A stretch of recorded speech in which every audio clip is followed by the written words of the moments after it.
주님의 은혜가 가득하기를 바랍니다. 지난 주 초에 꽤 더워지긴 했지만 그래도 이제 아침 저녁으로는 많이 선선해졌습니다. 저는 8월에 더위로 고생을 상당히 많이 했는데 그 후유증인지는 몰라도 잠을 제때 자는 것이 아직까지도 조금 어렵습니다. 이 말씀을 듣는 성도님들의 건강은 어떠십니까? 다들 영육간에 강건하고 평안하시기 바라며 이전에 병으로 고통받는 분들도 앞으로 병에서 놓여 자유함을 얻게 되기를 간절히 바랍니다. 또한 삶의 문제나 영적인 어려움들, 그 외 여러 가지 문제들로 기도가 필요하신 분들은 제게 말씀해 주시면 문제를 품고 같이 기도하겠습니다. 이제 히브리서 12장입니다. 12장은 소망에 관한 주제로 오늘 말씀은 11장의 내용을 토대로 주제를 드러내고 소개하는 12장 전체의 도입부에 해당됩니다. 오늘 말씀 1절에서도 앞부분 내용을 먼저 한번 보겠습니다. 이러므로 우리에게 구름같이 둘러싼 허다한 증인들이 있으니 이렇게 되어 있습니다. 허다한 증인들, 이것은 11장에서 우리가 지금까지 읽었던 모든 사람들, 믿음의 조상을 의미합니다. 이 사람들은 믿음으로 하나님 앞에 의롭다고 인정받은 증거를 얻었기 때문에 오늘 말씀에서는 증인이라 불리고 있습니다. 이 사람들이 자신의 삶을 통해 드러난 증거를 통해 우리는 왜 하나님을 믿어야 하는지 알 수 있습니다. 또한 하나님을 굳게 믿으며 인내로서 경주하라 이어지는 말씀에서는 이렇게 권합니다. 우리가 성경에서 신앙의 인물들, 위인들의 이야기를 읽는 이유가 바로 이 때문입니다. 각 사람에게 주시는 주의 은혜가 다르다곤 하지만 적어도 주를 믿고 따라가는 사람들에게 주님께서 은혜를 베푸신다는 그런 공통점이 있습니다. 환난과 기근과 핍박 그리고 여러 문제들 속에서 주께서는 우리에게 역사하시고 또한 응답하십니다. 우리로 하늘의 것을 추구하게 하시며 그분 자신의 영광을 보여주셔서 세상 것들로 자랑하지 않게 하십니다. 점점 세상에서 멀어지게 하시고 세상이 감당할 수 없는 세상의 것들을 가치 없는 것으로 생각하는 그런 사람으로 만들어 가십니다. 그래서 우리는 이런 믿음을 통해 점점 더 높은 것을 바라고 추구하게 되는데 성경은 이것을 소망이라고 부릅니다. 이어지는 9절 부분을 1절 후반부 내용을 더 읽겠습니다. 이러므로 우리의 구름같이 둘러싼 허다한 증인들이 있으니 모든 무거운 것과 얽매이기 쉬운 죄를 벗어버리고 인내로써 우리 앞에 당한 경주를 하며. 아멘.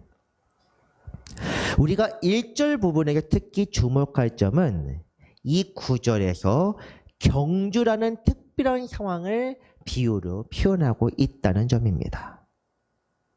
히브리서의 저자가 미상이긴 하지만 히브리서 저자들 중에서 바울의 저작서를 주장하는 경우가 꽤 있습니다. 바로 이 경주라는 표현 때문입니다. 사도 바울은 바울 서신에서 자신의 삶에 대해 승리의 면류관을 얻기 위해 달리는 경주와 같다고 여러 번 말합니다. 고린도 전서에서도 나타나고 빌립보서 그리고 디모데 후서에서도 그런 표현이 나옵니다. 오늘 본문 역시 경주의 의미가 이와 비슷한 것이며 또한 이렇게 해석할 수 있다면 이 말씀, 이 본문은 믿음을 통해 완전한 데까지 나아가야 할 성도의 삶을 경주로 묘사하는 것입니다. 그래서 이 후반부에 나와 있는 무거운 것과 얽매이기 쉬운 죄 역시도 이와 이런 경주의 의미로 우리가 이해할 수 있습니다. 우리말로는 무거운 것, 얽매이기 쉬운 죄 이렇게 번역됐지만 성경 원문의 뜻은 장애물과 죄, 발을 얽어매는 죄악이라고 이렇게 표현합니다. 한마디로 경주를 방해하는 모든 요소입니다. 지금이나 우리가 경기장에서 우레탄이나 아니면 다른 것들로 포장된 것 위에를 달리긴 하지만 옛날에는 그런 게 어디 있습니까? 요즘이야 마라톤 같은 데서도 비교적 잘 깔려진 아스팔트 위를 달리지만 옛날에는 그냥 초원 위를 달렸습니다. 그러다 보니 돌 같은 것에 걸려 넘어질 수도 있고 때로는 이 풀 같은 것에 얽매인 것에 다리가 걸려 발이 걸려 넘어지는 일도 꽤 많았습니다. 오늘 본문에 나와 있는 이 말씀은 이 무거운 것과 죄는 바로 이런 장애물을 의미합니다. 그래서 우리가 이 말씀을 통해 죄에 대해서 이렇게 이해해 볼 수 있습니다. 죄란 우리가 주님을 믿는 데 방해가 되는 모든 것을 의미하며 이런 죄를 우리의 믿음에 떨어뜨리는 것들 즉 마귀의 공격과 세상의 권세와 함께 벗어버리라. 오늘 말씀은 그렇게 명령하는 것입니다. 그러나 사실 이런 명령만으로 끝난다면 구약시대 율법과 사실 다를 바가 없습니다. 몸을 성결히 하게 하라. 나 여호와가 그들을 칠까 하노라. 그들은 내 명령을 지킬 것이니라. 죄를 짓고 그 가운데서 죽을까 하노라. 죄로부터 깨끗하게 하는 것과 하나님의 뜻에 순종하는 일, 이것은 구약의 율법에서도 볼 수 있는 명령입니다. 하지만 구약과 신약의 분명한 차이가 있습니다. 이어지는 말씀, 성경 2절, 히브리서 12장 2절 부분에서는 세상에서 우리의 본이 되어 따르게 하신 우리의 구주, 예수 그리스도를 말씀하고 있습니다. 믿음의 주요, 또 온전하게 하시는 이인 예수를 바라보자. 아멘. 믿음의 주요, 온전하게 하시는 이. 이런 표현은 하나님의 아들이면서 세상을 다스리는 왕으로서의 예수 그리스도를 가리키는 표현입니다. 믿음의 주, 믿음의 대상이 된다는, 우리의 주인이 된다는 것은 분명 사람이 아니라 하나님일 것입니다. 우리를 온전하게 하시는 분도 세상 존재가 아니라 하나님임은 분명합니다. 그래서 이 앞부분의 내용은 예수 그리스도의 거룩하신 신성, 우리가 히브리서 1장과 2장에서 우리가 봤던 그런 하나님의 아들로서의 예수 그리스도를 가리키는 표현입니다. 그러나 동시에 그분은 종의 형상을 입고 이 땅에 오신 완전한 인간으로 또한 오신 분이시기도 합니다. 그는 그 앞에 있는 기쁨을 위하여 십자가를 참으사 부끄러움을 개의치 아니하시더니 하나님 보좌 우편에 앉으셨느니라. 아멘. 십자가를 참으시고 부끄러움을 마음에 두지 않으신, 개의치 않다는 의미는 마음에 두지 않는다, 전혀 생각하지 않는다는 그런 의미입니다. 고통이 없기 때문이 아닙니다. 부끄러움을 모르기 때문도 아닙니다. 그 앞에 있는 기쁨을 위하여 고통을 참아내시고 부끄러움을 생각하지 않으셨다. 인간으로서 하나님 뜻에 온전히 받들어 순종하는 그런 모습을 지금 말씀하고 있습니다. 그렇기 때문에 하나님의 아들이시며 완전한 인간, 그분이 바로 예수님입니다. 하늘에 계신 거룩하시고 영화로우신 하나님 앞에 선다면 우리는 놀람과 두려움 때문에 그분을 감히 바라보지도 못하게 될 것입니다. 시내산 앞에 섰던 히브리 민족이 바로 그랬습니다. 그러나 이 땅에 우리와 같은 인간의 형상으로 오셔서 죄 없이 온전하게 인간이 살 수 있는 가장 완전한 삶을 보이신 분, 이런 분을 생각한다면 우리는 경이로움으로 그분을 존경하며 우러러보게 될 것입니다. 그렇기 때문에 예수님께서는 이 땅에 오셔서 우리의 본이 되셨고 하나님의 거룩하신 뜻을 온전히 받들어 십자가를 지셨습니다. 우리의 죄를 구원하기 위하여, 이것이 하나님의 섭리고 그 다음 이야기입니다. 예수님께서 그 뜻을 순종으로 받드신 것은 그분이 인간으로서의 모범을 보이기 위하심입니다. 우리로 너희도 똑같이 이처럼 살으라고 그렇게 본을 보이신 것입니다. 온전한 제물과 온전한 제물이 되어 완전한 제사를 드린 것은 그분이 완전하고 흠이 없는 분이시기 때문에 가능한 일이었지만, 이것을 계획하신 하나님의 뜻이 온전히 순종하신 것은 거룩하신 성령 안에서 예수님께서 행하신 것입니다. 오늘 말씀에서 예수 그리스도를 바라보라고 한 것은 그분이야말로 우리 인간들의 가장 완전한 모형이기 때문입니다. 다시 본문으로 돌아가 2절에서 가장 중요한 부분, 오늘 말씀의 제목이 되는 그 부분을 다시 한번 보겠습니다. 믿음의 주요 또 온전하게 하시는 이인 예수를 바라보자. 그는 그 앞에 있는 기쁨을 위하여 십자가를 참으사. 이렇게 되어 있습니다. 이 표현에 주목합시다. 앞에 있는 기쁨이란 것은 무엇입니까? 하나님의 뜻이 완전하게 성취되는 것. 히브리서 11장의 표현을 빌리면 약속된 것을 받게 된다는 것을 의미합니다. 이것을 위해 예수께서는 십자가를 참으셨습니다. 십자가는 본래 수치와 모욕의 상징입니다. 사형이 예정된, 죽기로 작정된 자들 중에서도 특별히 모욕적으로 죽이고 가장 고통스럽게 죽이게 하는 것이 바로 십자가 형벌입니다. 사형제에도 여러 등급이 있습니다. 지금 우리나라 어떤 잠정적으로 사형을 지금 집행하지 않는 나라이지만 보통은 목을 매달거나 미국 같은 경우에는 전기 의자를 사용하거나 그렇습니다. 유대에서 당시 사용되던 사용의 방식은 돌로 사람을 쳐 죽이는 것입니다. 지금 생각하면 굉장히 잔인하고 굉장히 무도한 방법처럼 보이지만 이것은 물론 요즘 기준에서나 그렇습니다. 당대에 돌로 치는 것은 고통이 길지 않다는 점, 그리고 죽은 의 시체가 온전히 보존된다는 점에서 그래도 인도적인 방법입니다.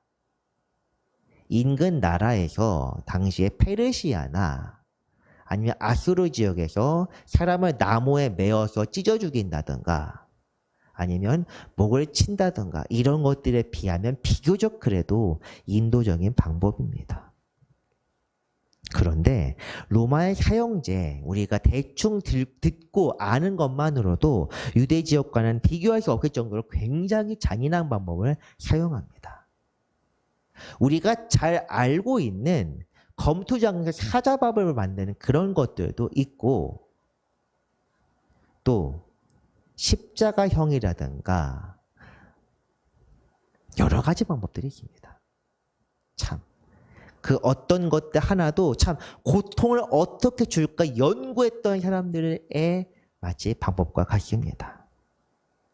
그 중에서 십자가형은 반역자들에게 주는 형벌입니다. 그렇기 때문에 가장 잔인하고 가장 비참한 방법입니다. 생각해 보시기 바랍니다. 사지에 구멍을 뚫어 피와 물을 다 뽑아서 말려 죽입니다. 보통 예수님께서는 6시간 정도 만에 세상을 떠나셨지만 십자가형은 보통 사흘 정도 걸려서 목숨을 천천히 잃게 하는 형벌입니다. 더욱이 유다 사회에서도 십자가형은 반드시 피해야 하는 형벌인데 이것은 율법에서 이런 말씀이 있기 때문입니다.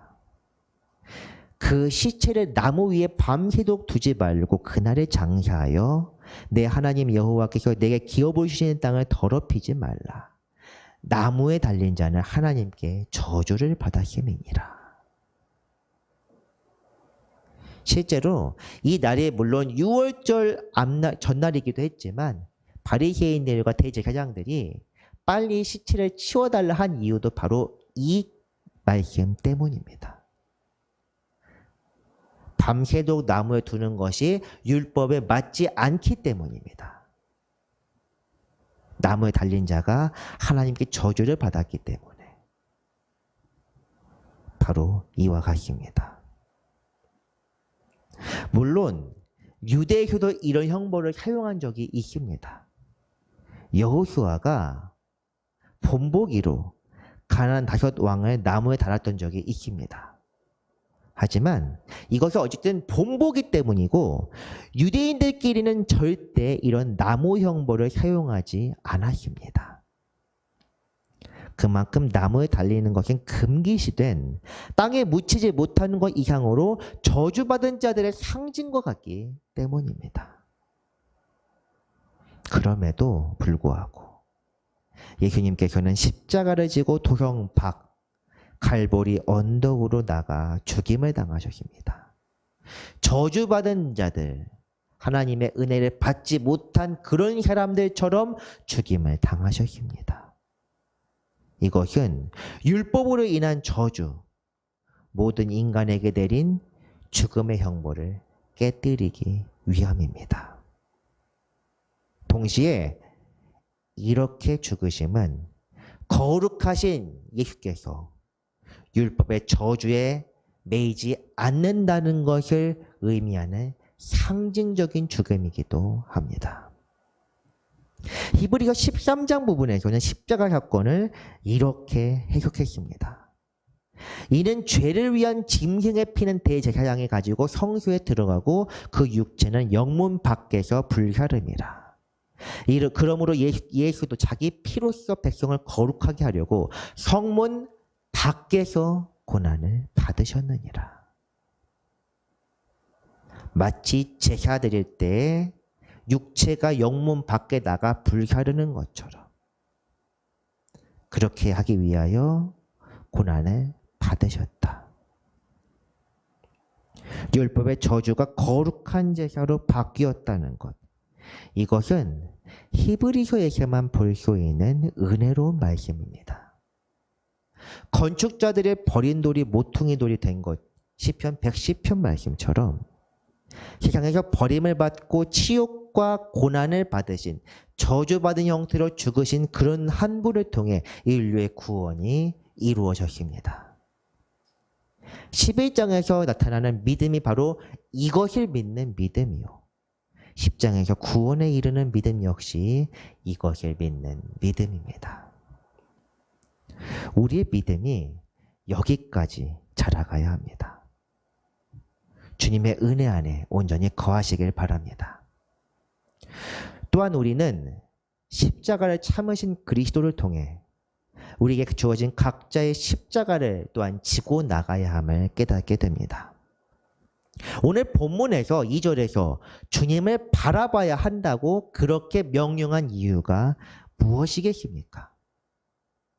각자의 삶에 주어진 경주를 인내로서 완주하기 위해서입니다.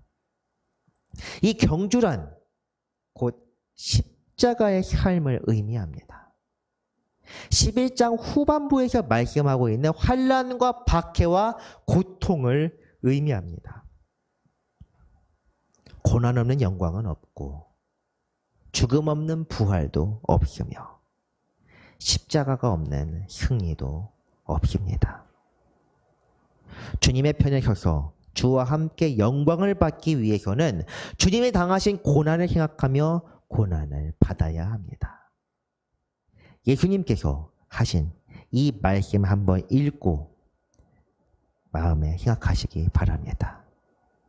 예수께서 이르시되 너희는 너희가 구하는 것을 알지 못하는도다. 내가 마시는 잔은 너희가 마실 수 있으며 내가 받는 세례를 너희가 받을 수 있느냐. 세베대의 두 아들 야고보와 요한이 주의 좌우편에 앉기를 원할 때 주님께서 하신 답변입니다. 주께서 공생의 기간에 사람들에게 가르친 말씀 주제는 크게 두 가지였습니다. 하나는 회개하라는 말씀, 즉 복음에 관한 말씀입니다. 두 번째는 인자의 고난에 관한 말씀입니다. 그 외 다른 말씀은 없습니다. 그런데도 사람들과 제자들은 주님께서 병 고치신 것과 귀신을 쫓으신 것, 기적을 행한 일에만 주목했습니다. 그분의 능력과 사람 앞에서 존경받은 것만을 생각했기 때문에 이런 요구를 할 수 있었던 것입니다. 정작 주님은 십자가를 짓고 고난을 받기 위해 저주받은 것처럼 죽임을 당하기 위해 이 땅에 오셨는데도 제자들이란 자들도 다른 것에만, 잿밥에만 관심을 기울이고 있습니다. 이것을 생각하면서 얼마나 답답하셨겠습니까? 그렇기 때문에 우리도 주님의 받으신 영광만 생각하며 잿밥에만 관심을 기울이고 축복과 은혜와 영광만 생각한다면 이들과 다를 바가 없습니다. 주님을 십자가에 또다시 못 박는 그런 사람들이 될 것입니다. 그렇기에 우리는 주님 한 분께 모든 십자가를 떠맡기는 것이 아니라 우리 각자가 자신의 십자가를 지고 주님을 따라야만 합니다. 성경에 말씀한 성도의 삶이라는 것이 곧 십자가의 삶입니다. 주님께서 지신 것은 우리의 죄악입니다. 우리의 삶의 무게까지 대신 지시는 것이 아니라 우리 각자가 주께서 주시는 사명을 다할 수 있도록 죄의 무게를 덜어주신 것입니다. 그것이 바로 주님의 사명이기 때문입니다. 죄의 짐을 덜어주셨기 때문에 이제 우리가 질 것이 아무것도 없다가 아니라 주님께서 사명을 감당하신 것처럼 우리도 우리 각자의 사명을 감당해야 한다는 것이 지금 말씀드리는 것입니다. 결국 우리 자신의 문제는 우리 각자가 주께 의지하면서 직접 해결해야 한다는 것을 또한 말씀드리는 것입니다. 다른 이가 해결해 줄 수 없습니다. 구원도 자신의 문제요, 사명도 자신의 문제입니다. 말씀을 듣는 분들께 주님의 깨달음이 있기를 바랍니다. 그 대신 우리가 십자가를 지게 되면 믿음의 주요 온전하게 하시는 분 예수 그리스도께서 우리를 도와주십니다.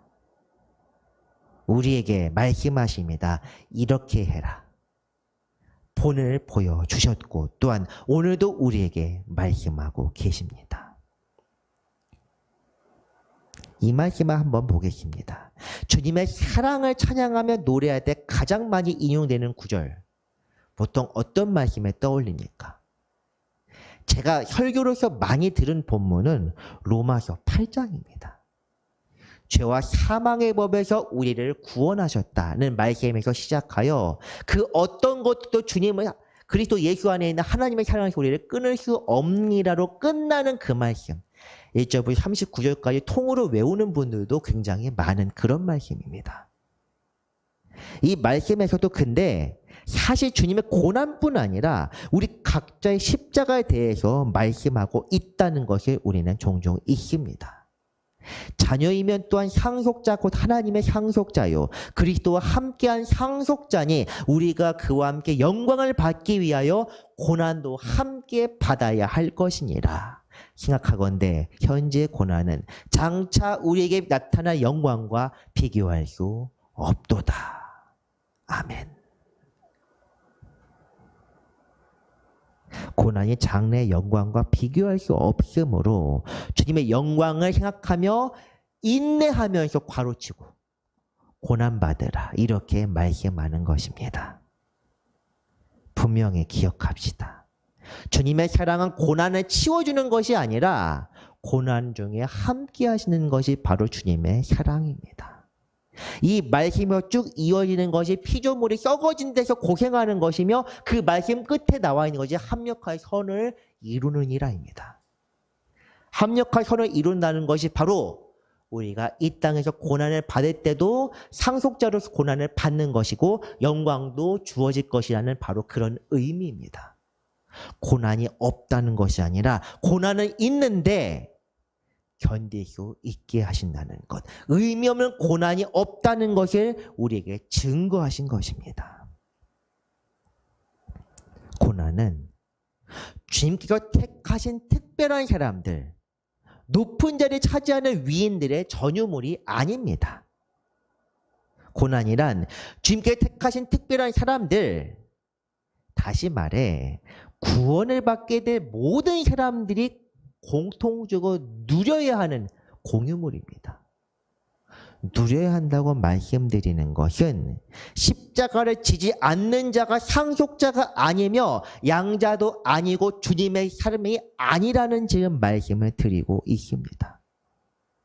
고난과 고통을 이겨내며 오늘 말씀처럼 경주하지 않는 사람들은 자녀가 아닙니다. 대신 고난 속에서 십자가를 질 때 주님을 생각하게 되면 그 탄식과 간구 중에 주께서 우리에게 힘을 주십니다. 이렇게 견뎌내게 하는 것이 바로 소망입니다. 그래서 오늘 본문에서 강조하는 덕목이 바로 인내입니다. 이어지는 3절 말씀에서는 그리스도의 고난과 인내가 무엇인지 말씀하고 있습니다. 너희가 피곤하여 낙심하지 않기 위하여 죄인들이 이같이 자기에게 거역한 일을 참으신 일을 생각하라. 십자가는 고통이요 고난입니다. 피곤하여 낙심하지 않기 위하여 이렇게 전제한 것은 피곤하고 낙심하기 때문입니다. 갈라디아서 6장에서도 너희가 피곤하지 아니하면 때가 이르매 거두리라 이렇게 말씀했습니다. 피곤할 것이라는 이야기입니다. 피곤하지 않고 손바닥 뒤집기 쉬운 일이라면 굳이 피곤하여 낙심하지 않기 위하여는 그런 표현을 쓸 필요가 없습니다. 다음 말씀이 사실 이 말씀보다 더 중요한 말씀인데 징계라는 부분으로 이해합니다. 고통과 고난 중에 주님을 생각하며 참으라. 바로 이런 뜻입니다. 어차피 져야 하는 십자가라면 주님의 자녀로서 구원과 영광을 받기 위해 반드시 필요한 것이라면 잘 이겨내라. 이렇게 말씀하고 있습니다. 우리는 생각해보면 경주를 완수하고 주님의 편에 서기 위해 십자가를 집니다. 우리 자신의 유익 때문입니다. 유익이 없다면 십자가를 칠 이유가 없습니다. 하지만 주님께서는 당할 필요가 없는 고통을 당하셨습니다. 요즘 사람들 말대로 억울한 죽음입니다.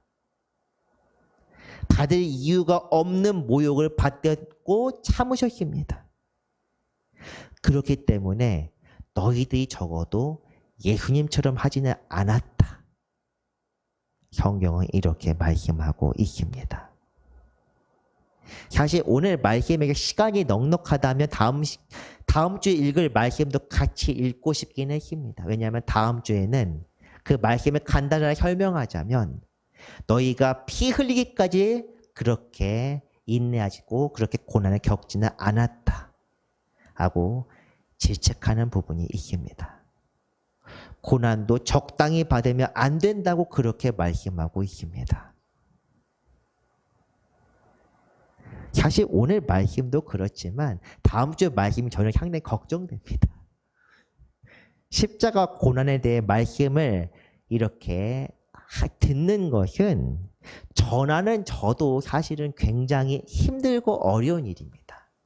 이 말씀을 준비하는 것도 고통이요. 말씀을 전하는 것도 고통이요. 이 말씀을 듣는 분들 중에서 때로 그냥 알고리즘으로 유튜브에 들어오신 분들 중에 뭐 저런 소리를 하느냐 욕하는 소리가 벌써 귀에 현합니다. 이 히브리서 12장 말씀이 11장 믿음 부분보다 더욱 어려운 말씀입니다.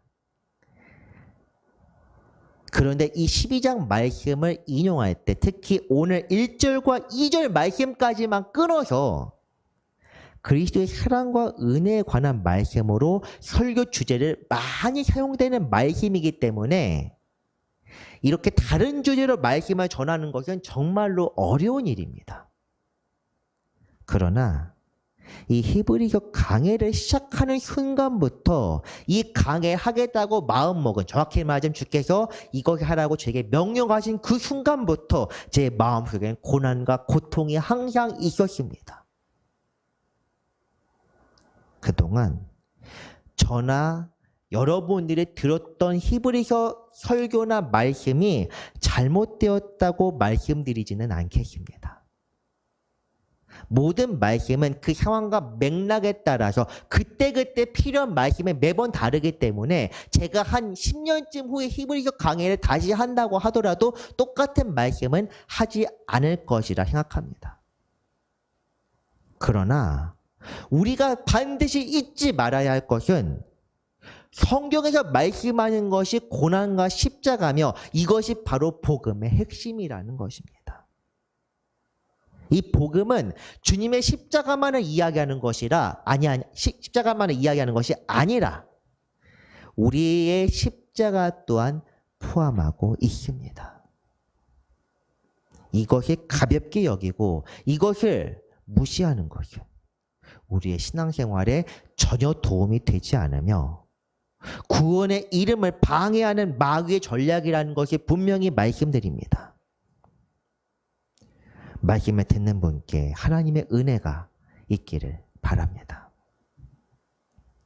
믿음에 관한 말씀, 소망에 관한 말씀, 그리고 사랑에 관한 말씀. 성경에서 우리가 복음을 기초로 하고 우리가 들어야 하고 기억해야 할 말씀은 이 세 가지 주제입니다. 그 중에서 믿음은 히브리서 11장을 통해 증거와 약속을 받는 것과 관계되어 있음을 우리가 확인했습니다. 소망은 12장에서 계속 말씀드리겠지만 죄를 극복하고 하나님 앞에 나아가기까지 인내하며 마음을 무장하는 원동력입니다. 사랑은 믿음과 소망 위에 서서 하나님께 받은 것을 나누고 실천하는 주의 자녀된 자들의 덕목입니다. 이 모든 것을 이루는 것은 주님의 은혜요 성령의 도우심입니다.